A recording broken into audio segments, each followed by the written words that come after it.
Hi there. Welcome to Bourbon Turntable. We are the show that blends the love of music with the love of whiskey. Not with me tonight is Drew Crawley. Drew had a work engagement and couldn't make it, but we are very fortunate to have the alchemist of the Black Forest of Indiana with us tonight, Mr. Alan Bishop. What's up, Alan? Not much, buddy. How you doing? I'm doing really well. Did you have a good weekend? I did. We had a little family reunion yesterday with part of my family that I never got to know that well, and got to meet a couple of really interesting characters and learn a little bit more about the distilling history in the family. And I don't know, one of them brought a bunch of moonshine, and I probably drank way too much of that. So that's a pretty good weekend. That's pretty good weekend. It was. Yeah. I was surprised that we didn't break out the guns and start shooting, but we did. So, well, yeah, guns and moonshine that goes together really well. We were headed that direction. It was getting there real quick. So yeah. Well, there's always another time, always next year, I guess. But we have with us as our guest tonight, Mr. Jason Fruits from Old 55 Distillery. And we're going to get to know Jason, get to know his distillery, and taste a little bit of his whiskeys, including something that's pretty darn new that I think that we're excited about, and I think you'll be excited about it too. But before we get into all of that, we want to tell you about Bar Cart Co-op. Bar Cart Co-op is a collection of friends that produce content for the whiskey enthusiast. Since Alan's here tonight, Alan, tell us about Distillers Talk and one piece at a time, and if you have ghosts. Yeah, so Distillers Talk is a podcast that I run with my co-host Christy Atkinson, where we bring in distillers from pretty much all over the world. They can be craft distillers, heritage distillers, and or suppliers, or even home distillers, and we get as geeky as we can about distillation technology and methodology on that show. The One Piece at a Time Distilling Institute is a YouTube channel where I take questions about home distilling, particularly from people who are very interested in the hobby, and try to answer those to the best of my ability and help them up their game and encourage them to hopefully get into legal distilling. And then If You Have Ghosts, You Have Everything is the paranormal podcast that I work on, where we talk about high strangeness, the 14, the paranormal, cryptids, etc. So you can find that wherever you get your podcasts. Yeah, good stuff. And we also have My Whiskey Den is a part of the Bar Cart Co-op. My Whiskey Den every Monday night, 9:00 Eastern time. You got Pat, you got Mike, and you got Mitch on there now too. So it's a great little trio. And My Whiskey Den is where craft whiskey is king. Be sure to check that out. Tune into their shows. It's always a good time, especially for the folks in the chat. We've got one more announcement for you. All right. Don't forget to like, comment, share, subscribe, hit the bell notification to find out when new episodes come out, which is every Wednesdays on all of your streaming services everywhere. Apple, Spotify, whatever other ones there are, and the YouTube where you can watch the live recording itself. All right. Thank you very much, Mike. We appreciate your contribution to our show every week. Jason Fruits, welcome to Bourbon Turntable, buddy. Hey, guys. How we doing? Good. Doing well. Got to see you a couple of weeks ago. Stopped by the distillery, visited for a few minutes. It had been way too long since I'd seen you. Probably been 3 years since I'd have been up there, maybe. At least, man. It was way too long, like you said. Yeah. So it was good to see you, and I hope to get back up that way again soon. We got anytime, to talk. You know that. Yeah, well, I appreciate that. I appreciate you taking the time the other day. I know you were really busy. But we started talking about a couple of things you've got going on up there. And one of the things that we're going to taste tonight, and Alan and I both have some samples of this to try. The first thing we're going to do is this Old 55 100% sweet corn. And this is the barrel strength variety. And it weighs in at 117.8 proof. So it's packs a little punch. So Alan and I are going to be sipping on that for a little bit. And Jason, tell us how you got into distillation. What attracted you to being a distiller? Because that wasn't your background at all. No, not at all. So really, it wasn't. Well, I would say so. I'm the middle unloved child of my family. So I'm the troublemaker. It's why Alan and I get along so well. So so always poking the bear is kind of my modus operandi. So my family grandparents started grain elevators in West Central Indiana. I'm just third generation.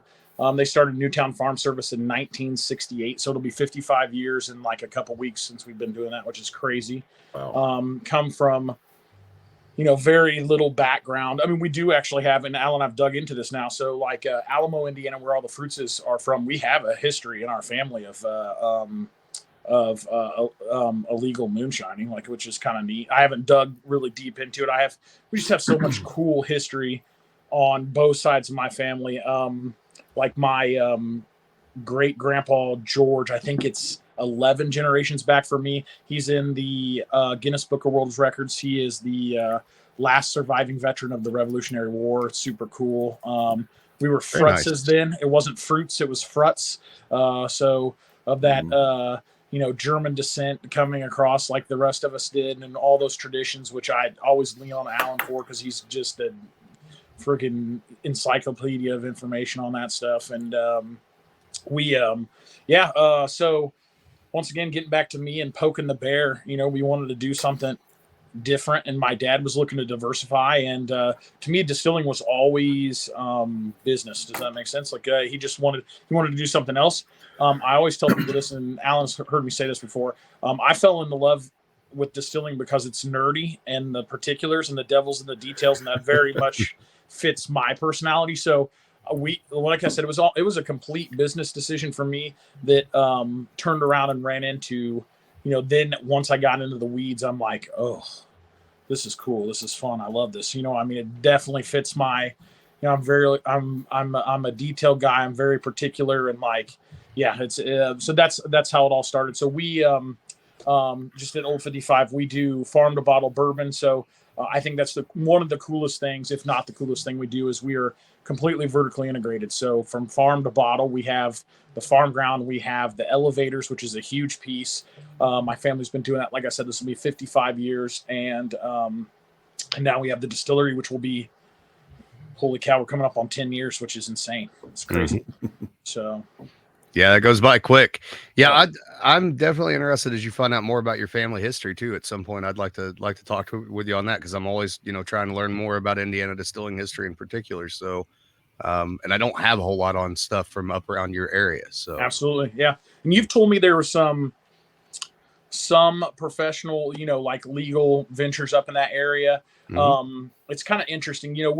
West Central Indiana is very rural. There's really nothing out there, but really, from like that Crawfordsville area, which is where my family kind of originally seeded, to Peoria, like straight down that 74 line. That's like God's country for farm ground. I mean, it's literally like, that's where, that is where the glacier stopped and, pushed all the great stuff right there. So we just have, we definitely have this agricultural background. And then, of course, it only makes sense to find out, right, that then of course, there were some people making hooch on the back, and we're, so so Alamo, Indiana, if you've ever heard of Shade State Park, which is in the middle of nowhere, it's about 20 minutes from Turkey Run. That is like the southwest corner of Montgomery County. And Newtown, Kevin, you were just there. Yep. Alan, you've been through, it is in the middle of nowhere. Well, how crass can I get on the show, Kevin? I don't want to be. I have a horrible potty mouth, so you can be you. Yeah, it can be me.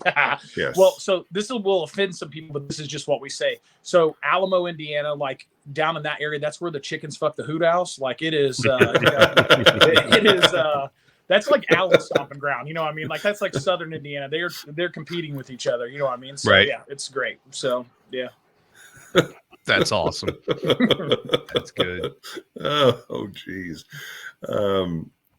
So you told me something the other day that I didn't realize, but everything you do is single barrel. Yes. Yep. And that is not that would speak to how poorly of a distiller I am, is what I would say. So we age everything in this basement. I can, I'm the one making everything. So it's just, my distillate's super consistent. I'm always on top of that.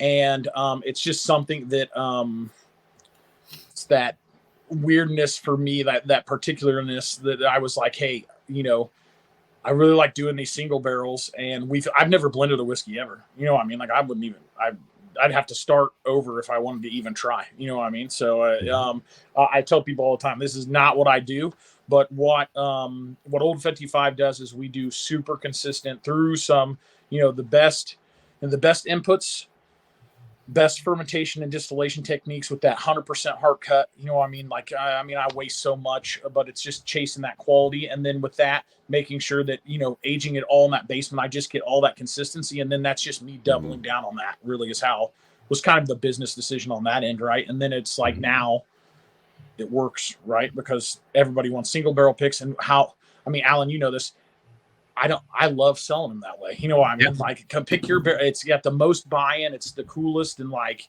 we can get into that. Like, yeah, we single barrel everything. I've actually literally never blended a single whiskey ever. I don't even have in my federal.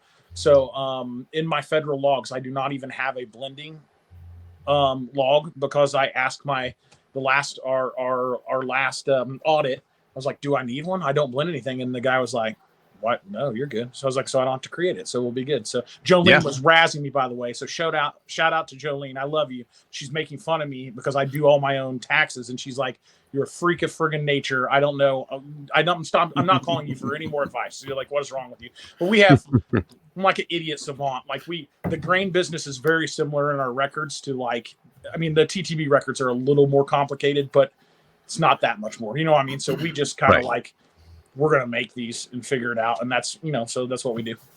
Mm-hmm. Yeah. There's definitely nothing wrong with doing the single barrel business. It's, that's become a huge thing for craft distillers. I mean, we're even at the point where in a couple of years, if they don't expand that business, they're going to have to decide whether or not they're going to keep doing bottled and bond or do everything a single barrel, because we're selling as many single barrels, if not more than what we are bulk products. So, dude, we're there. I'm fighting. I have to have this existential battle between bib products and single barrel picks, and I'm like, ugh.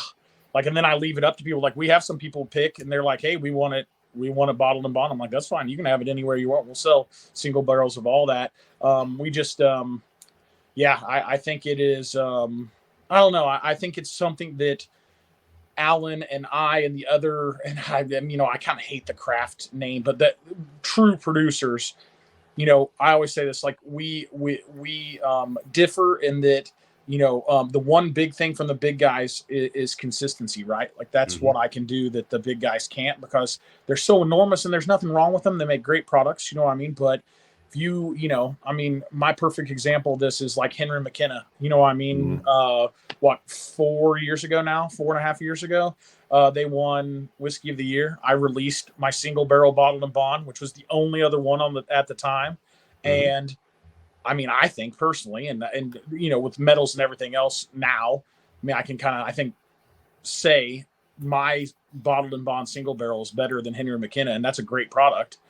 But look how much that product has increased in price from 2018-ish, to now. Right. And it doesn't taste anything like the consistency in product is totally off there. So my argument is, I think that's something, if you find something from Alan or I or these other awesome craft distillers that you like, it's probably going to stay that way. You know what I mean? Because we're the, there's not the huge machine behind it, which is always something I try to sell. Like you can, if you like my wheated bourbon, which is I'm not changing it. You know what I mean? Like it's going to stay consistent. So yeah. Yeah. And I really like your wheated bourbon a lot. It's a damn good wheated bourbon. For those who haven't been up and seen your operation or might not be familiar with it, Jason, can you kind of talk us through like your capacities and your equipment and all that stuff as well? Cause I know that's a big part of the equipment's a big part of what you do. And then that gives people an idea of scale and all that stuff as well. Absolutely. So we have a 3,000 liter Coda still from Eisingen, Germany. It is a traditional pot still attached to a 3-tower 19 bubble plate hybrid reflux system. I do have automation on it, which was, when we started almost 10 years ago, was almost unheard of, which helped me out because I'm an idiot. And so I needed to learn what I was doing. We still only do, a single fermentation Monday through Friday. We've always joked like that we were, literally the first year we opened, we talked about doubling, and we put in a big $250,000 glycol machine 2 years ago, and I still haven't. I think, the coolest thing about Old 55 is like I don't have a lot of I don't have to chase. I don't have to keep my investors happy. I don't have to keep stockholders happy. I have one guy to keep happy. He happens to be the greatest man on planet Earth, and I get to call him Dad. You know what I mean? Right. And he doesn't. Here's the craziest thing about it all, guys. He doesn't drink. He's never had a sip of beer or liquor in his life. I always say this. I think the keys to our success was that he was just dumb enough to fall for my idea, and I am just bullheaded and stupid enough to think that I can pull it off. You know what I mean? So we stuck with it, and here we are almost 10 years later, and all the success, and it's awesome. And yeah, it's just so that system just gives me flexibility. It gives me the ability to really kind of eke out anything that I want to make, you know what I mean? But just, and I want to say this, Alan, this, there's nothing I do that's revolutionary. Because I don't have any 200 years of tradition like Sazerac or whatever, I can kind of be like, this is dumb. My personality is I'm kind of a rebel anyway. So I'm like, well, this is dumb. Why do we do that? We should do this way. It's better, and they never do. And why would they change? You know what I mean? They've been doing it and their products are awesome. Why would you change? This is my, and I've said this before publicly, but this is my nerdy analogy. And I say this on tours all the time. And Alan, you correct me if you don't like this, but you've heard me say this before. This is my nerdy Marvel analogy. Okay. So Alan Bishop is Doctor Strange. Okay. He uses magic, black magic, and, just all this stuff to make some of the best whiskeys on the entire planet. And I'm Tony Stark. I have science and technology. I'm a Purdue grad, man. Science is my thing. You know what I mean? I deep dive into all of it, and we get the same result. You know what I mean? Mm-hmm. It's just two totally different ways. And I love him for the way he does it, and he has to put up with me for the way I do it. You know what I mean? I don't know if he loves me, but he has to put up with me. So well played. Well played. One other question I had in there, Jason, on your whiskeys too, because people like to get geeky with all this stuff, right? Absolutely. So, yeah. On your fermentation, and you don't have to name specific yeast or anything, but are there specific yeast strains that you use? And then, yeah, go ahead. Absolutely, yeah. So we will use. So we are up to 6 yeast strains now that we use, and 6 enzymes as well. Mm-hmm. And then, but in every distillation, I have 4 active yeast that I'll use. We use, I'm going to try to find the name of it. It's it's not used very much in beverage alcohol. It's a real high temperature yeast that I put in at above 85 C. So it's hot. Oh, wow. Dude. Yeah. And it dies. And all the big guys, when I have them come in, are they're like, why? And I'm like, why not? This is, what I mean? There's a little bit of, when I probably got oversold from the yeast company on hey, you should try this, you know what I mean? But I was like, I don't care about the pennies that, you know what I mean? And I see high end conversion early that I like, and I'm like, yeah, well, I can, I'm going to do it anyway. So, so to every whiskey I've ever made, there's been at least 4 yeast, 1 final distillation yeast, but those yeast come as I bring the temperature down to fermentation temps, and then 6 enzymes, and we've used the same 6 enzymes all the time. So, gotcha. And that's a little heavy. It's a little heavy-handed. I've been told that, actually, to be honest, and those come from 4 different yeasting enzyme companies, but and the one there, Alan, this, the other ones are always trying to be like, well, you don't need those, you just need these 3 things. Why are you doing all that? I'm like, well, because it's what I've done from the beginning, because I built it from all your different portfolios, and it works, and I like the product, you know what I mean? Yeah. So that's it's what and it works. Exactly. Exactly, man. And so some of that I think is a little overdone, but once again, I don't live in the pennies, and so I can, use some stuff that what do I care if I'm putting in 200 milliliters of something? Like, it costs me pennies. Like, I don't care. Right. You know what I mean? And like, if I see some conversion difference or a little more yield, because all of this, and to your point, Alan, the reason for all that is I'm so efficient on the front end on fermentation, making sure I try to get all that done, because I keep the tiniest heart cut you've ever seen. And I need that damn thing to be as big as possible so I can at least pretend to make some money before my dad murders me. You know what I mean? So like, yeah. Like, so that's the reason why I want that heart cut, that extremely, small, so I mean, 3,000 liters still, and I'm keeping what's going into bottles for people is across the most I keep is 100 liters. Right. So teeny tiny little, I mean, I could get 4 to 5 times that easily and be legal. You know what I mean? So 23 on the weeded bourbon, it's like 23 and change % is what I'm keeping off that heart cut. You know what I mean? Like, and that's just, I can't compete with the big guys on volume. I have to keep the best stuff. And trust me, as we've grown, it's been hard. Does that make sense? Because it's so much easier to like, oh God, this is still good. You know what I mean? But I'm like, no, we started with this. We're not going to get away from it. I don't have to do that. So it's always, just stick with the good stuff. So that's how we do it. I hope I answered the question, man. Yeah, no, absolutely. And then on a technical aspect there for anybody listening, that also, with the enzymes, that allows you to use those enzymes as efficiently as what you do, but you're not going to get off flavors because you're cutting everything that would be volatile or into the tails that would normally be off flavors. So I do have one more production question for you on the distillation side too, Jason, because I don't know that I ever brought it up to you on Distiller Stock. I probably did, but I don't remember. So you're running the hybrid still. Are you actually running reflux and plates on the distillations, or are you doing? Okay, gotcha. So actually, all of them. So I've messed with shutting towers down and trying to. What's cool about our still is, and it was an accident. It's actually in the old school building, and I only have 18 foot in there. So Coda, to my knowledge, has never built another still like ours, because it was going to be very similar to they're up in Michigan.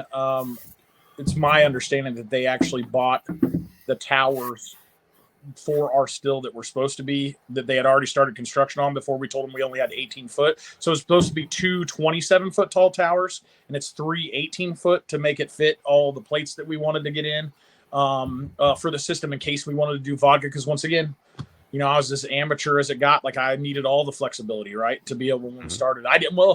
Plus I wanted to make bourbon. So this is 2013, and I want to make, farm to bottle bourbon in Newtown, Indiana. Like, we're getting laughed at. You know what I mean? I'm just glad we didn't know anybody, because then it didn't matter. And, right. So I wanted to make bourbon, but man, if that fell right on its face, I needed to pivot real quick to everything else. You know what I mean? Else you could do. Yeah, exactly. We needed a piece of equipment that could do all that. So at the top of each one of those towers, I have a deflegmator. And so digitally with our automation, I can control proofing through. So like, one of the things that we do is weird. So 158 to 159, 160 off the still is our bourbon, is almost all of our whiskeys. So, and that's on purpose. A lot of people, and you've tried some of my new make before. Kevin, you were just out there. We distill on grain. There's a lot of things I do to make sure that I don't lose flavor at that proving. So I want to get as quality, and this is so like, I mean, Alan, this to the nth degree, but like, and I hate this term, but when we started, I was like, what is a way that I can make whiskeys that even an amateur will drink them and immediately be like, this is better. And it was like, and I hate the term smooth, you know what I mean? But if you make a higher proof, better quality bourbon, you know what I mean? Even housewives that haven't drank bourbon since they threw it up in college will be like, this is better. And I like it. Drink this, you know what I mean? So, and that was one of the ways that very early on, I was like, hey, my little brother, I'll give him all this credit. He's like, hey, he was not a bourbon drinker. He's 6'5", 6'4", 350 pounds. He's a big boy. And he's like, he likes the foofiest cocktails you ever take him to a tiki bar, dude. And he is like, yeah, we're in trouble. Okay. Like, we're in trouble. So, but he is like, if you make a bourbon that I can drink neat, we will sell the bejesus out of it. You know what I mean? So that was the kind of the aim originally. And that's where that quality piece came in of trying to, you know what I mean? And then as I got more mature and everything else, as a distiller, I figured that all out. It fits those, whether you did it on purpose or it just grew into that. It fits all those other aspects of what you're talking about, because going those higher proofs, you're going to have more floral, more fruity, more rounded, sweeter, less of those heavier, grungier, spicier elements. And so you should, for all intents and purposes, be able to attract people that ordinarily would not like bourbon, for sure. You got it, dude. So completely ignorant at first, and then as I'm making cuts by taste, I'm like, I just like this better. You know what I mean? Like this just stay, you know what I mean? So yeah, exactly. Yeah. And the still, this is the only photo I've got of it. This is the crew that's a crew from the ABV network. I think Alan was actually supposed to be there that day and had a boiler problem. Yep. Oh, I remember that. Yeah. But and you see a good friend Rick Brenner there too. But the still is there. You can see the three towers there, and it's kind of a work of art there, Jason. I call it functional art. She's beautiful. She doesn't have a name, Alan. I know you're mad at me for that, but it is a her. So right. Now, one thing that I remembered you telling us that the first time I came to visit, I had in my notes that you get 13 gallons of distillate from a ton of sweet corn. Did I ever have that written down right? That's probably about right. The base grain is so crappy every year. Like there's so much change in it. Does that make sense? Mm-hmm. So that would probably be on the high end. That would probably be just about right. You know what I mean? I've had a lot worse than that. There's nothing in there, man. I'm like wringing a sweaty gym towel, and that's a terrible analogy, but that's what it feels like making that shit. You know what I mean? So fortunately, it doesn't taste like that. So. Yeah, exactly. Speaking of taste, Alan, we've been sipping on this for a little while. What are your thoughts? So the one thing that I've always gotten off this sweet corn, and I think the sweet corn thing is incredibly interesting because, and we should point out too that Jason does this differently than, say, if there's home distillers that are listening to this in particular. You know, a lot of guys at home, they'll run straight up sweet corn out of the can. It's not what Jason's doing here. He's actually using the sweet corn seed that's been dried down and then converting that starch. But one of the things that I've always picked up from this one in particular, and because it is lighter and it has more oak influence, I think it actually gets accentuated even more on the palate for me. More than anything else, like you guys are familiar with corn pudding, right? Mm-hmm. To me, that's exactly what the palate of this is. It's straight up corn pudding, right? It has that sweetness to it, but it's not overly sweet. It has that creaminess to it. The corn pudding has to it. And that sweet corn represents itself well alongside the barrel. I get some brown sugar notes in this, some syrup, out of maybe a little maple syrup, maybe a little molasses. See that, yeah. Little there's kind of a burnt caramel or to it, burnt sugar to it. So there's a little cream brulee action going on. Mm-hmm. Then maybe a little bit of like those little cinnamon disc candies, a little bit of that too. But it's not, this is, I think, it doesn't say how old it is, but I'm thinking this is probably around 4 years old. Is that correct? Yeah. Yep. So there's not a lot of oakiness to it. Mm-hmm. And the oak that's there to me it's become structural.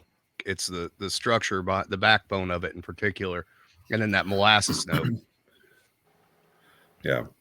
Well, I affectionately refer to the 100% sweet corn bourbon as nectar of the gods. So,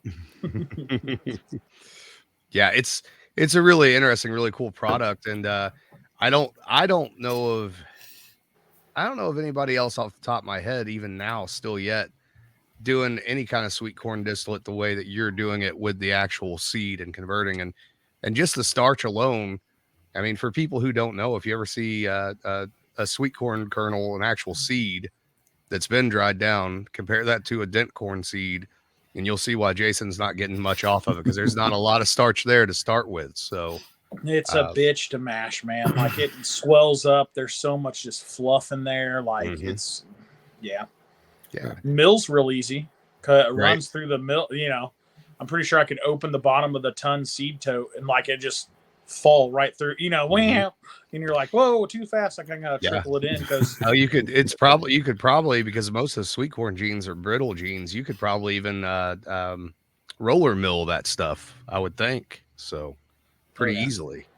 It goes. All of our stuff goes through a hammer mill, so it gets brutalized, and it's like the finest talcum powder. Like it's it reminds me. It's very similar of the next product we're going to taste. But when I malt barley, you know, I mean, when that hits the hammer mill, it just makes my hammer shatters. mill at least. Well, it just makes the finest talcum powder. The sweet corn will do that. Regular field corn, especially with the test weights that. You know, I kind of require off the farm for me to use. They're a little heavier and they, you know, I mean, they break up and they're pretty fine, but you know, much more piecemeal than like both like any barley. The wheat is the same way. But the, you know, you just like talcum powder fine when they come out of there, you know, which is in and of its own problem. Like, you know, it's just, like I said, that sweet corn just swells up. I think I've told this story multiple times. The first time I ever mashed it, I did a full ton plus batch of it, and it was literally like 6 inches under my door on top. My little brother, the same little big brother, walks in. He's like, "What's wrong?" And I was like, "I don't know what to do." It's our mash tank has 2 8-inch boat propellers in it that go crazy, and the top of it was not moving. Wasn't moving anywhere. I just kept looking over at the motor, which has like I can see if it's spinning, and it's spinning, and nothing's going. I'm like, oh my god, I just made the world's biggest, hottest. And I'm like 92 degrees Celsius or something. You know what I mean? Like, I'm like, oh my god, what am I gonna do? And then I called kind of. Some people, and they're like, just pour the enzymes to it, man. See if you can get it to do it. And it did. I mean, we got it out of there, fermented, and I distilled it, but I learned I cut back. So that's one of the reasons it's such a, you know, I don't get any juice out of it anyway, and I can't even mill the same amount that I had before. So I always say it's like a third of a third of a third. It just kicks you in the teeth at every turn. But as you said, nectar of the gods, it is super unique for 100% corn mash bill. And I agree with you, Alan, and I will always say this to people, bring me something that tastes even similar to it, and you know, we'll talk, because we've seen other people do sweet corns, and that's cool. I love it, like, but no one's really doing it the way we are, because, I always say this, people hear me say it all the time, because no one is dumb enough to do it. It's definitely a loss leader, but it's fun. And you guys are growing the sweet corn as well, right? Yeah. So we do. We did 7 acres in 2012, getting ready to get the equipment in 13. We've done 14 acres every year since then. And the plan was always to double that. You know, aggressive me was like, oh, we'll go to 28. We've never made it past 14. It's as much as we can possibly handle. It's a disaster, but it's fun. It's good stuff. Do you release this just once a year? Is that? So we'll how can you do that? Bottled and bond in. So we're filming this now at the end of April. We'll release bottled and bond sweet corn, which is the majority of it. 100 proof, 4+ year old bottled and bond. That'll be most of the barrels, all single barreled as well, even though it doesn't say that on the bottle.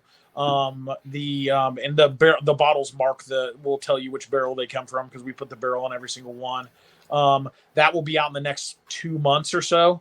That'll probably last about 2 weeks statewide, and it's gone. And then I do my best to have it in the tasting room all the time. That's just because people want it, so we try to keep it there. The barrel strength that you guys are trying, yes, is a once a year Christmas time release, and that lasts like maybe a day or two, and it's gone. So it's got a great following. I will point out on this one too, and I hadn't caught this in any of the other ones, and I didn't catch it at first, but going back to it, there's some coffee cake stuff going on in there too, which is really, really cool. So I hadn't caught that in any of the sweet corn ones that I'd had before, but this is the first time I've had this one that's at cask strength, and there's definitely that coffee cake sort of thing to it.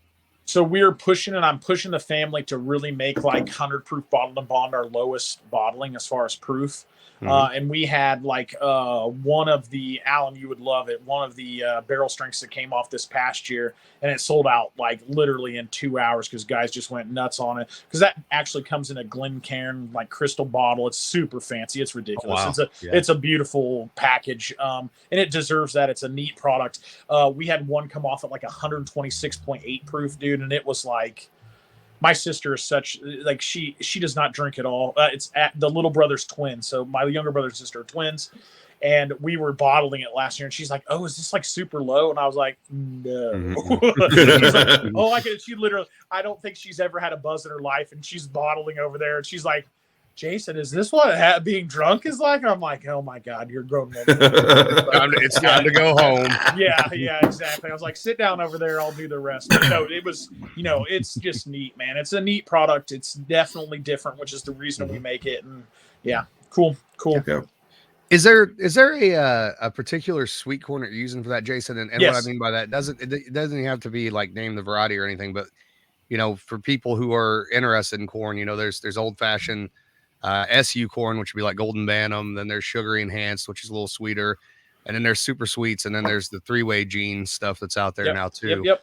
So we use, this as a bicolor. It's kind of from the early 2010s, late 2000s. It's I'll tell you the seed variety. I don't even care. It's called Incredible is the seed variety we use. Okay. So my understanding from my seed guy that is who propagates this stuff is, do you remember Ambrosia? So that was like a big won all the state fairs, you know what I mean? So they bred that to have a softer paraffin shell so it didn't get stuck in your teeth as much. SE the problem plus. The problem is that makes really shitty seed corn. So they would crossbreed it in the seed patches with Incredible, which has a thicker paraffin shell. And we use that because I can almost make corn in the field with it. Like, I mean, dude, you know this. Like, I ride in the combine when we combine this. We have done $80,000 worth of damage to a brand new case combine because we tried to get it off the ground with a bean platform and chucked a rock through it. So now we ride it. I will sit in the little baby seat, and I'm not a small man, you know what I mean? So I sit in the little, which actually the combines are getting so big, it's not too awkward with Gene, the guy that custom crops all this for us. But we sit, I watch the chains on the left side, he watches the right. I have picked every rock out of the 182 acres that we use for the distillery by hand over the last like 10 years now, 11 years, and it's just a pain in the butt. It just, nobody breeds sweet corn to stand, so it just, I have about, I call it like 4 to 6 days. I call it the witching hour to get it all off the ground, or it's all going to rot and be miserable. And even then, like the test, like right now, I am distilling last year's sweet corn right now in April because it's just starting to get just warm enough. We put it in the carts and ran air on it, but it came out of the field at like 14 to 16%, right about in there. I averaged about 15, and I was like, we keep it frozen over the winter, but man, I gotta get it. So I'm actually hammering through it right now before I have issues when it gets up to 80 plus. So that's, it's a logistical nightmare. Once again, we're the only ones that do it because we're the only ones dumb enough to do it. So yeah. Yep. Yeah, those sweet corns like that, especially the sugary enhanced plus. Well, the sugary enhanced stuff, they have no stalk strength, and that's the stuff that you have is a little better because it's SE plus, and they use some of the old like Golden Bantam genetics, but it's still, that stalk has got a lot of sugar in it too, and so it attracts everything that wants to eat the stalk, and then that weakens it as well. And I can imagine that being just an absolute fucking nightmare. Yeah, and it's organic seed. We don't grow it organic. We could sell it as non-GMO. It would be easy if we wanted to. It's not really what we do. I mean, we're in the agricultural business. Roundup Ready. 60 plus pound, 270 bushel an acre corn is what we do. You know what I mean? In West Central Indiana, we're in God's country. Right. Like, that makes the best bourbon. That is why my family has shipped corn to Kentucky for 40 plus years. You know what I mean? So it's good stuff. You know what I mean? So don't mess with my corn. But then that sweet corn comes in, Alan. You're just like, really? Like, this is like this is what we're doing now. I'm going to distill. I mean, it's Yeah. Yep. But it's good. It's like I said, the end product, I would not make it if it wasn't so unique and cool. So I do have one more corn question for you, Jason, and Absolutely. that's if you can talk about it, because I know that you and I have had conversations back and forth.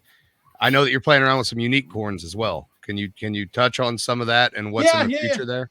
I always, man, dude, I'm kind of an open book. I tell people this all the time. I don't really have any secrets because I don't think the number of people that can copy what I do is so infinitesimally small that it's like, whatever. I'll tell you what I'm doing. Go for it. You know? I have too big of a fucking mouth to have any secrets. It's just, and I'm gonna start saying that. That's true on my side too. So we've got some popcorn bourbon that I'm making. So kind of went crazy with these. Weaver popcorn, which makes the vast 92% of the popcorn on planet Earth comes from Weaver popcorn. They are right around New Richmond, Indiana, which is where we farm, where our family farm is about 6 miles down the road from Newtown. They heard all that we were doing with Beck's hybrids and like these partnership with Purdue University. And they're like, well, you're not, why don't you farm some popcorn? I was like, well, bring me some. So we're doing some cool stuff with popcorn. We have some orange corn bourbon, which is from Professor Torbert Rochefort. So we're actually growing. So to that, dude, we're going to grow 27 acres of that, which is pretty cool. Nice. And this is just kind of the neat part of this. I'm going to have, I forget, what is it? That's going to make like 17,000 ton or something is what I'm going to have.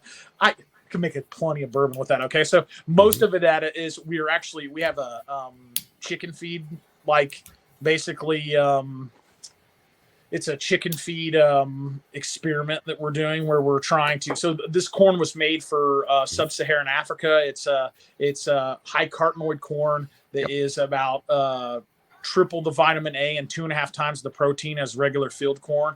So this Purdue professor was taking it to sub-Saharan Africa to basically just so that corn wasn't so the corn that they were eating wasn't just a caloric pass through.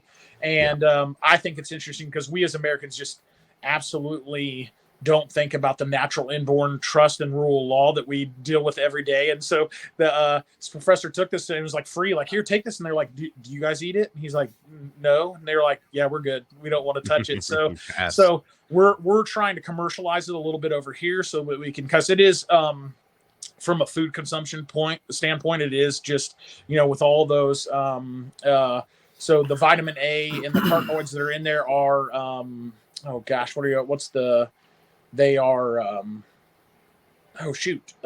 think of it here in a second. Those guys could talk about all day. So we have some of this neat stuff that we're doing. So I'm going to have 300% corn mash bills that are will be 4 years old and 2.5 years now. And that'll be interesting to see how they turn out. I'm really curious to see if they're different, which they are. I mean, I've already tasted a tiny bit, but I was like, the only way you can do justice with this is because we always talk. I mean, and you're dude, you have so much with what's that gorgeous corn that you make that it looks like cotton candy. It's so cool. What's that? The Amanda Palmer. Yes, dude. Yeah. I would look at your stuff when on social media, and I'm like, that's friggin' cool. Which we have some guys that do. We've seen that stuff. This is just in a way. It was kind of the same decision on the sweet corn.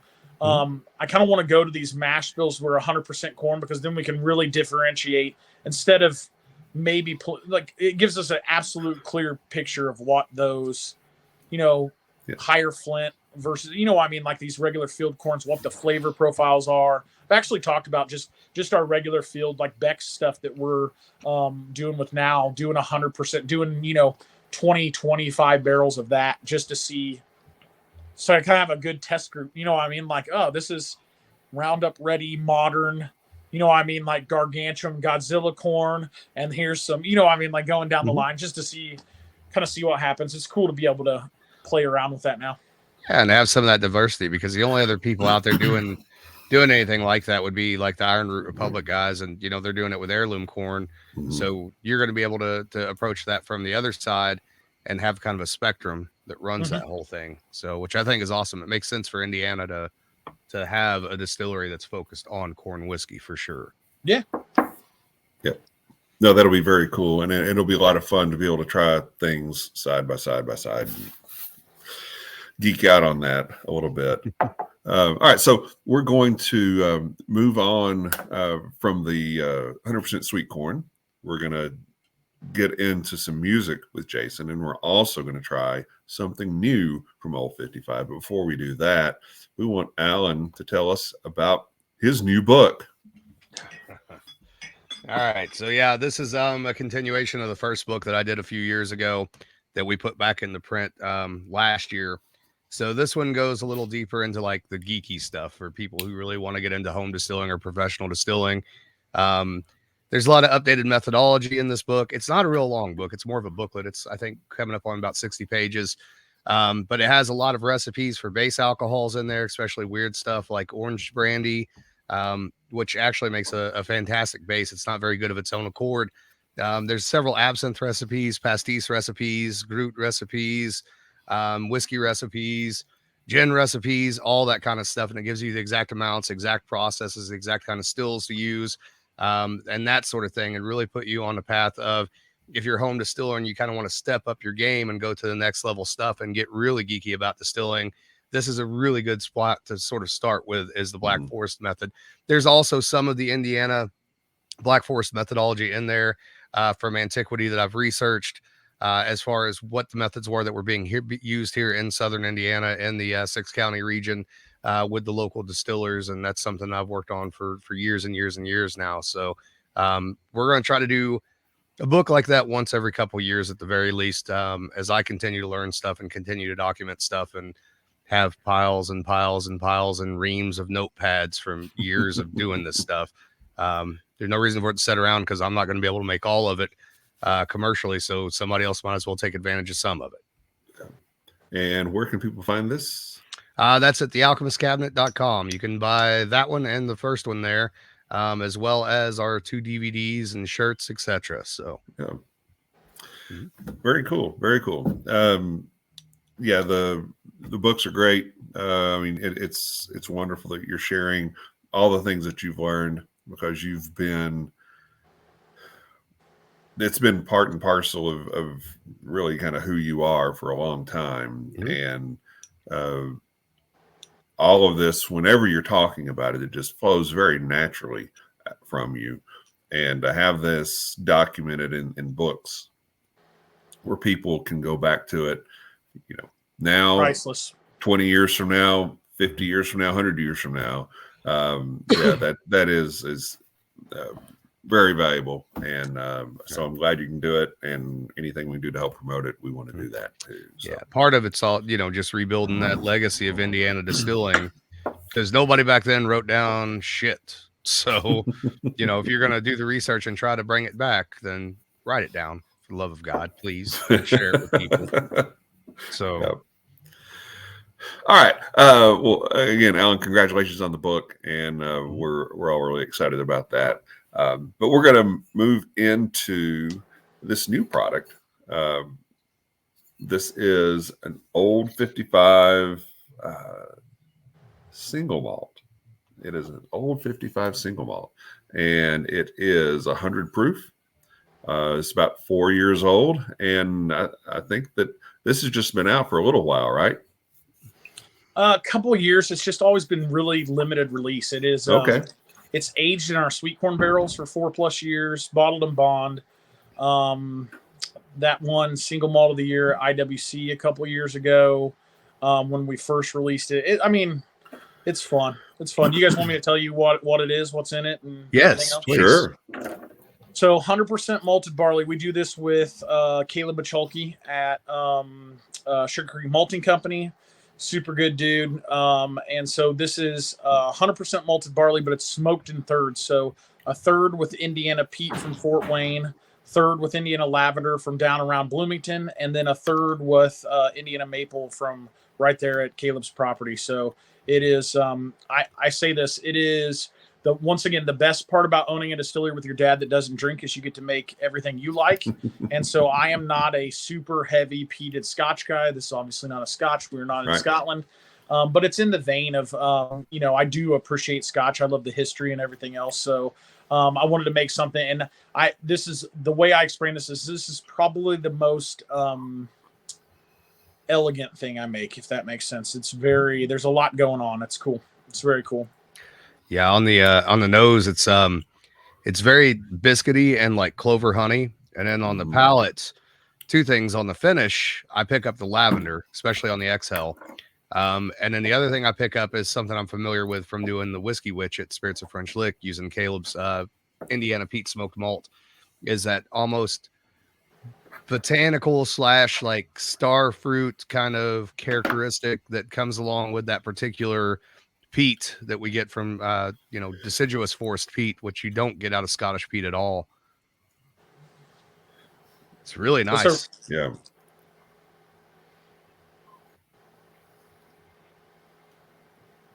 There's a distinctive note in this, and I don't know if it's because it's aged in those barrels or if there's something going on with the yeast that you use that's providing some of that flavor, but it has an old 55 distinctiveness to it, if that makes sense. It's probably more the distillation than anything. Same part cuts, same higher proof, which is a little rare for a single malt, So yes, I would attribute that to the distillation methods. Does that make sense? So yeah, it's kind of the character of your distillery, and Kevin is right. There's definitely, of course, that floral thing comes through, that fruitier thing comes through, which part of that could be from the malt, but also those distilling cuts that you make. And then the one thing that I've noticed with all of your whiskeys I've ever had is that texture wise, they all have a very similar texture and a very similar mouthfeel. Yes. And that's definitely consistent between the products for sure. And very much so part of the character of your distillery. Yeah. It's very good. Really, really good. I enjoy that. I've gotten into American Single Malt here in the last couple of years, and even did a show about that earlier this year.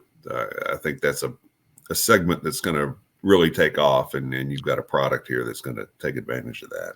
They really seem to be pushing it. I originally got into it, that was 6 years ago we started making that, and it was, I wanted to make it because it was hard, nobody else was doing it, and I was like, oh well, I like to do stuff that nobody else is doing. And now I laugh that kind of American single malts are coming around, which is great.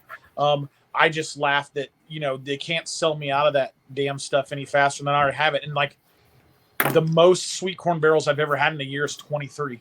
Like you're only ever going to see 23 barrels of single malt from me.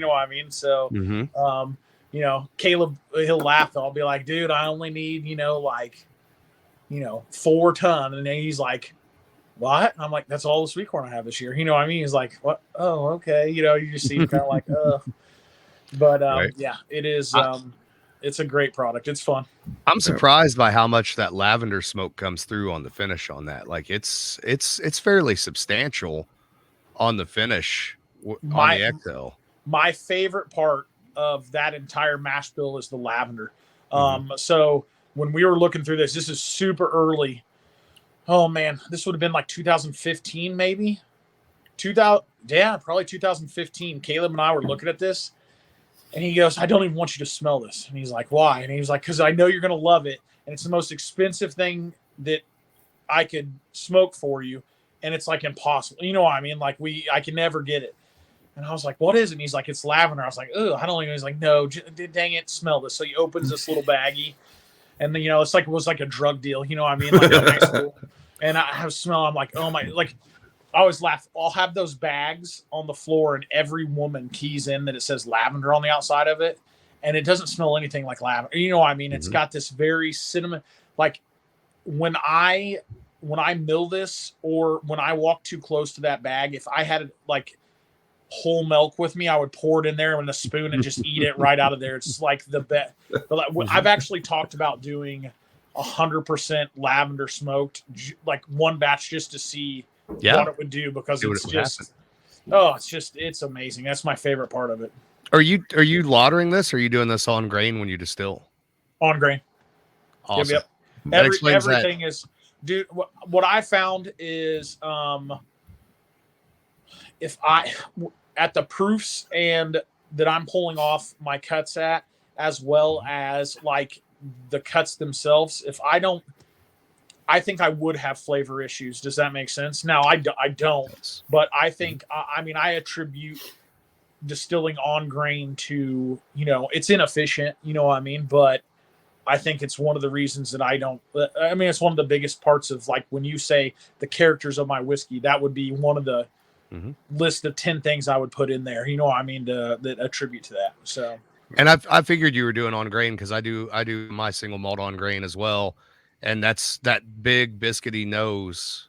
That is definitely attributable to it being on grain for single malt, because you very rarely find that big of a note like that on single malt scotches when it comes to that kind of biscuity characteristic, because they aren't run on grain typically. Nope.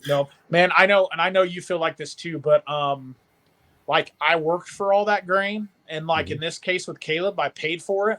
You know what I mean? So it's like, I'm gonna absolutely just get everything out of it that you can. Yes, squeeze it. I'll give it to me. You know what I mean? So yeah.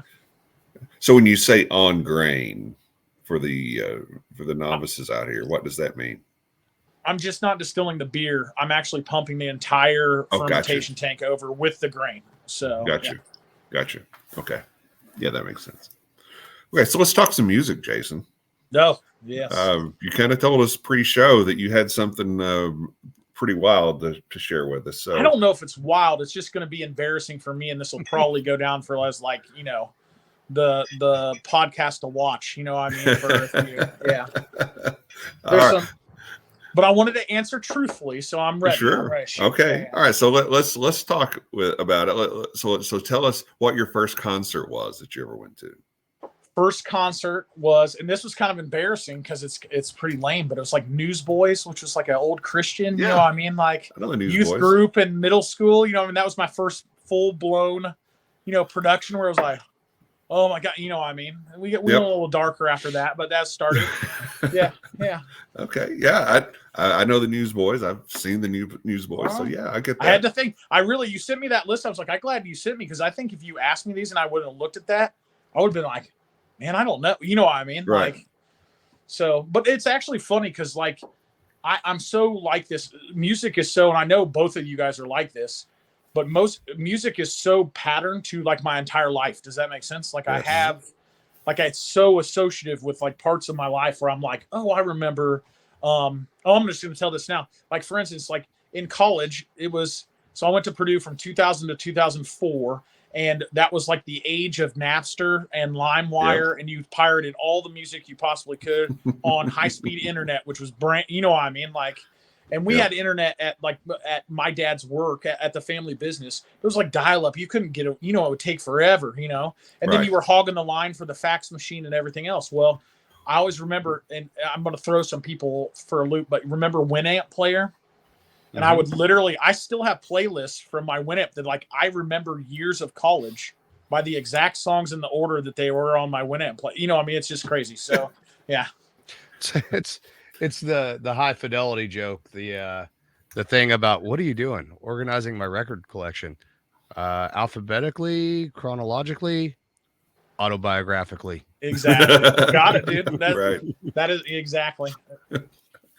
Yep. Okay. So what was your first album then? First album. This is where it gets a little. So Debbie Gibson, given to me. Yep. He almost spit his water out. Impressive. I told you. Yeah. So I want to say it was right when CDs came out. So I was maybe 8 or 9, and my Aunt Colleen had she was balling, man. So this is I think she's only 15 years older than me, but she's my dad's youngest sister, and I think she's like, man, 18 years younger than him or something. So she was like a really older sister. We were super close. Love my Aunt Colleen, but she was always super into music. She's a friggin' amazing piano player, and she had like a CD player underneath her bunk bed. I mean, it was like classic 80s, you know what I mean? Like, and I would go up there and you could plug in the big stair jack, put the earphones on. Yeah. There she is. Look at the hat. Right there. The hat. I'm not gonna lie, there was a little teenage angst in that too. You know what I mean? Come on, just I'm not gonna lie. I'm staring at that picture. I'm gonna take a screenshot on my phone real quick. Get some alone time later. But no, Debbie Gibson. Yeah, back in the day, that was my first album. So Pretty Canadian. Sure.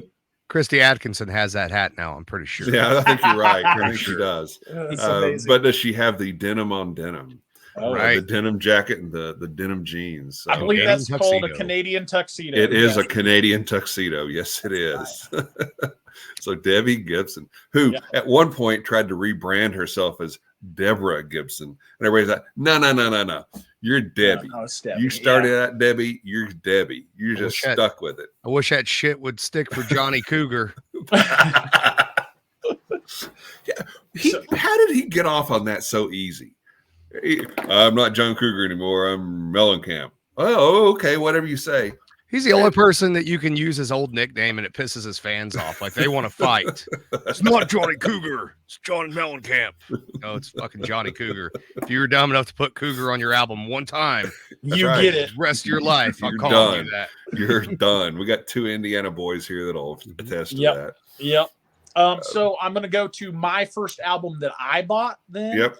Would be Everclear, So Much for the Afterglow. Yeah. Completely responsible for my older brother, like listening to it as he drove me to school. I like the laser almost melted that CD. You know what I mean? I listened to it so much. Like, oh my gosh, man. Great album. So indicative of like high school and like learning to drive and get, Oh yeah. When as you've kind of gone through the years then, because this is all kind of, even before high school, you talked a little bit, you referenced Napster being big in college. So what are you downloading on Napster then when you're in your college days? Oh my gosh, Eve 6, like all that stuff. Oh man, like anything in that. Well, first of all, you have to realize you were listening to everything because it was free, right? So you were just like, give it all to me. I don't even care if it's shit. Like I want to listen to all of it. You know what I mean? Right. This is free and this is America. And I have a T1 cable in my, dorm room.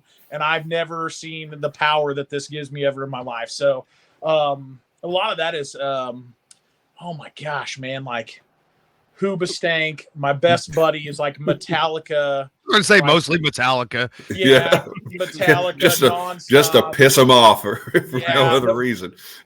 I went through, and God bless you, Chad. I love you. But like, I went through like a phase in my mid-20s where I was like, if Metallica even came on, I was like, okay, come on. Like, no. Like I would smell sweaty high school sports locker room. You know what I mean? It just was like, it almost triggered me a little bit. I mean, I love Metallica. I don't want to say that. It was just like, man, just beaten to death with a wet, sweaty gym towel, And oh man, kind of. It's like being an original Tool fan. I remember a moment where I knew who Tool was before anybody around here did, and I loved them. And then like all of a sudden, somewhere around the early 2000s, everyone was listening to Tool, and I'm looking around me going, "What the fuck is happening? What is?" See, that was REM in my day. Yeah, this is not supposed to be your band. This is my band. Fuck off. Wait a minute. You never wanted to listen to REM. You never wanted to try to mouth what you thought the lyrics might be, because nobody really knew, including Michael Stipe. But then all of a sudden, they took off, and it's like, where did all these REM fans come from? So it's the same kind of thing. Same kind of thing. Yep. Being an early adopter of a band is a good thing. But you just have to deal with the posers that show up late. Right. How it always is. Yeah. Or the people who like Dark Side of the Moon. See what I did there, Kevin? Yes, I see what you did there. I like Dark Side of the Moon. I know. You know that. You know that.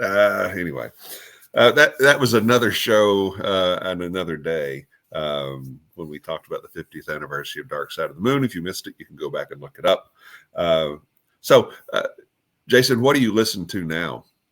Man, I am, I spend about 2 hours on the road a day.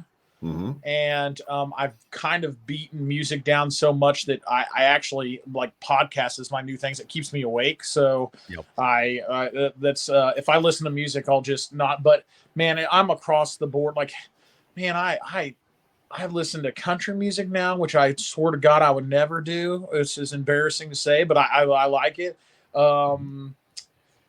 A lot of stuff that I'll listen to, which is hilarious. I have my oldest is 12, and like he'll send me, he's got like an iPad, and he'll send me we have like a Apple Music thing, so he'll send me. So like it's hilarious. Like he's real into he likes kind of this new, like EDM stuff. Kind of like real beatsy stuff, and I'll be like, well, that's like great to clean fermentation tanks out too. You can't, if it's 104 degrees and rainforest sweaty and you're like, yep, put the earphones in and like, what did Owen just sent me? And I'll just listen away. And I'm like, well, that was awful, but you know what? The beat was good and then the tank's clean now. So you're not going to distract yourself playing air guitar to it. So. Oh yeah. Yes, exactly. I'm usually on a 10-foot ladder. I got to be careful. So yeah.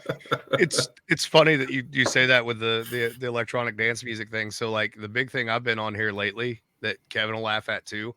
So I have an Artlist account because I use it for If You Have Ghosts, You Have Everything for background music. And I'll be like looking for tracks for like If You Have Ghosts or whatever and listen to them and be like, this shit's like way too good to just be fucking backing music for something. And then I catch myself like downloading the tracks and listening to them. There's no lyrics or anything. I'm just like, this is too good. You can't just be, it's a whole thing. Like my favorite is I can go to the, it has like genre and I'm like fucking cinematic, right? Yeah. Because it becomes a whole driving thing. Oh yeah. So if you had to say favorite bands of all time, top 3, what would they be? Oh, Jiminy Christmas. Band or solo artist, whatever.